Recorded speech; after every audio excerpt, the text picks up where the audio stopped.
This video is sponsored by nobody, by me actually, by my Patreon, which you can see here, where you get ad-free versions of videos like the one you're watching, and you get Google Drive links to the mods that I post.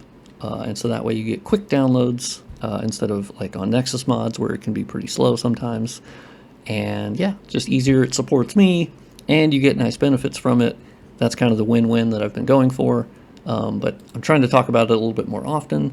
Also, I have a Ko-Fi coffee, and lately I put up a fund for the 4060 Ti, and I had a ridiculous, crazy response to that, and they blew past the goal. And I have the RTX 4060 Ti coming on Friday, and I'm so excited because I'm coming from my RTX 2060, which has 12 gigabytes. I have a specific version of it that has 12, going up to 16 gigabytes of VRAM on the 4060 Ti that I bought. So that's going to help me with AI upscaling, playing games, streaming at the same time. My performance is going to massively increase. Most increases will be about double my 2060.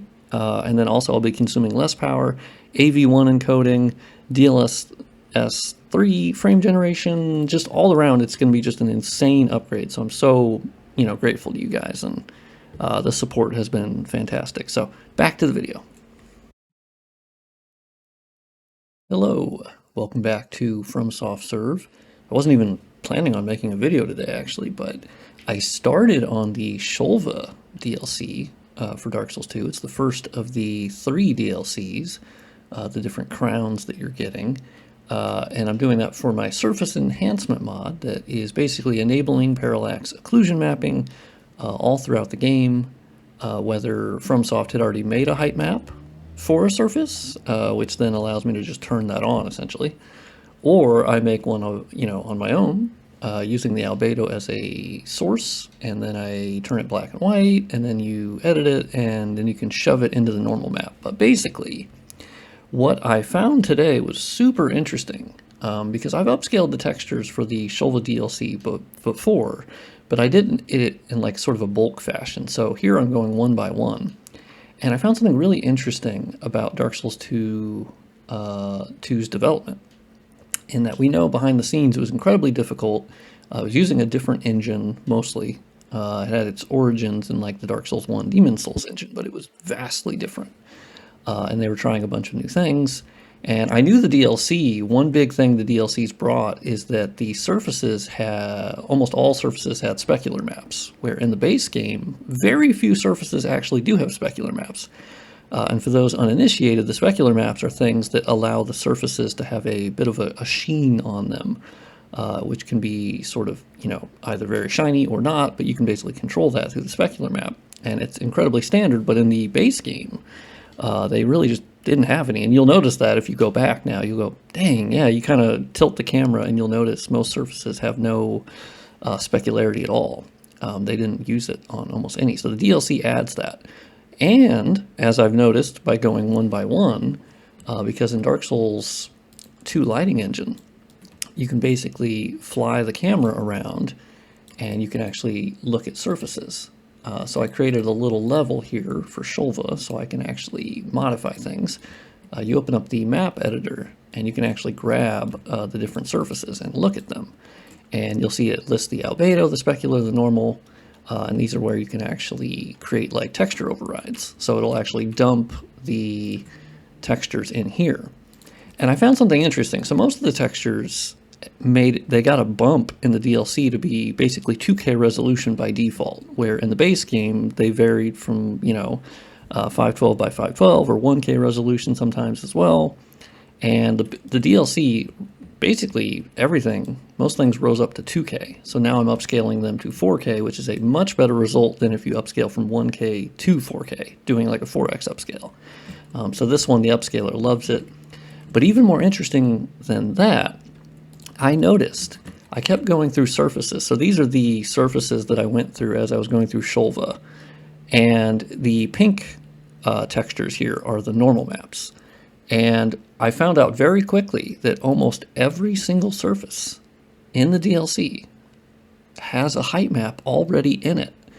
And so if we open up the normal map in Photoshop, you'll see all the different channels here for the RGB alpha spectrum.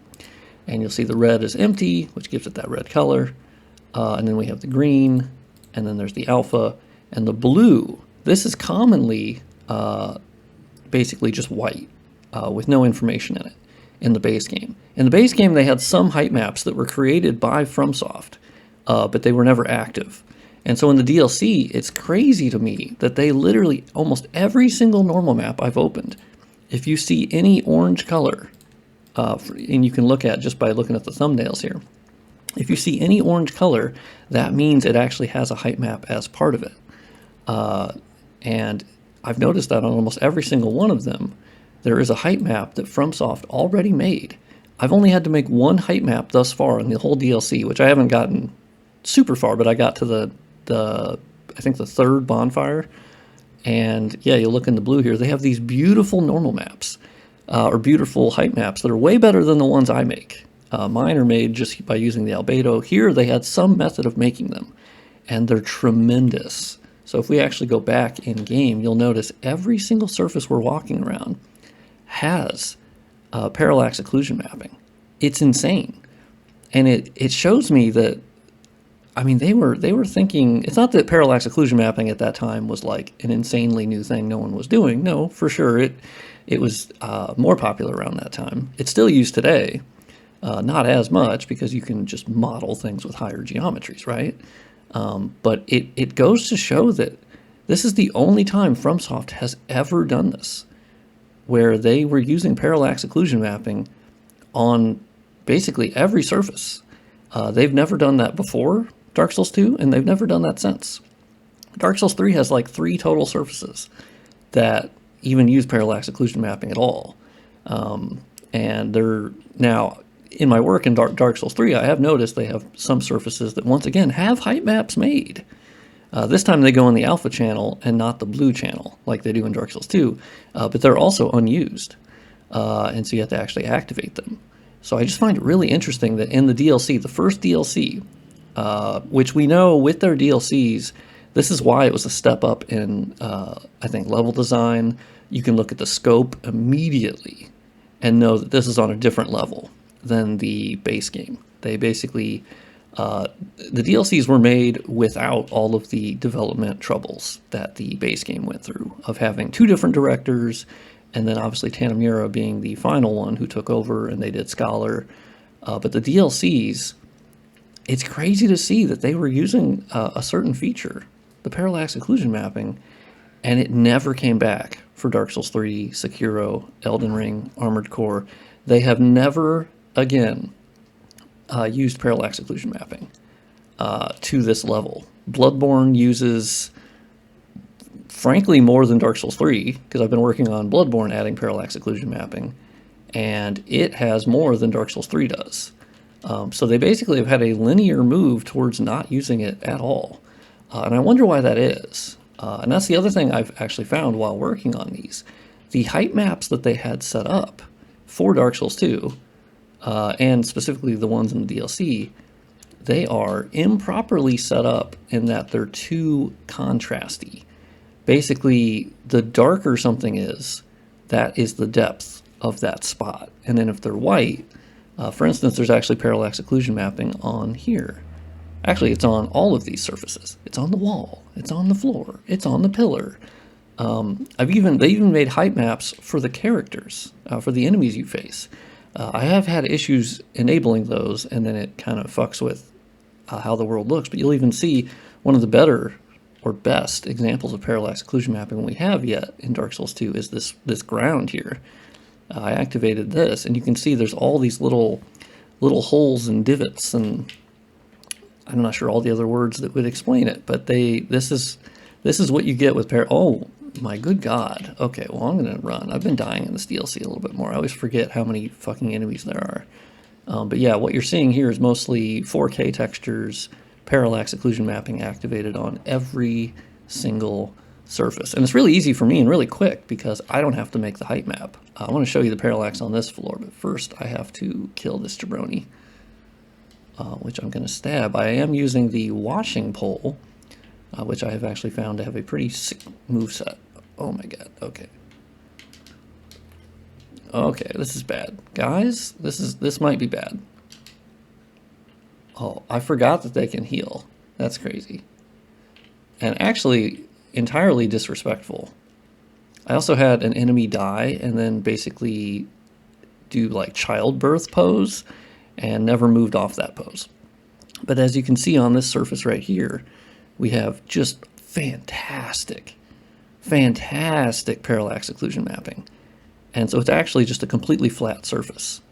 But when we look at it, you can just see there's so many, all the cracks and the crevices, and oh my god, it's so good. That mixing with the 4K upscale is just an absolute game changer. So I'm wondering if this will continue on into the other DLCs. I would expect so, because the Iron DLC is going to be crazy with that architecture. I bet there's so much parallax occlusion mapping. But yeah, you can see it on the little cave paint. It's not cave paintings, but cave sculptings, I guess, on the wall. Okay. Hey, can you guys chill out? I am recording a video, and my chat will make fun of me if I die. Because I am supposed to be... They still believe I'm cracked out of my mind. Most people know that that's not true. But yeah, they were using it on everything. Now, I've had to modify most of the height maps. Let me show you in Photoshop real quick. So here's the height map for this. Basically, you do Control L, and you can do the levels. So if you just lighten this a bit, you basically can reduce the amount of depth that the parallax generates. And I've had to do that for most of them because by default, like on this one I had to edit because by default it was, the geometry was just jutting out. It was too contrasty. And I'm wondering if that's why they didn't use them.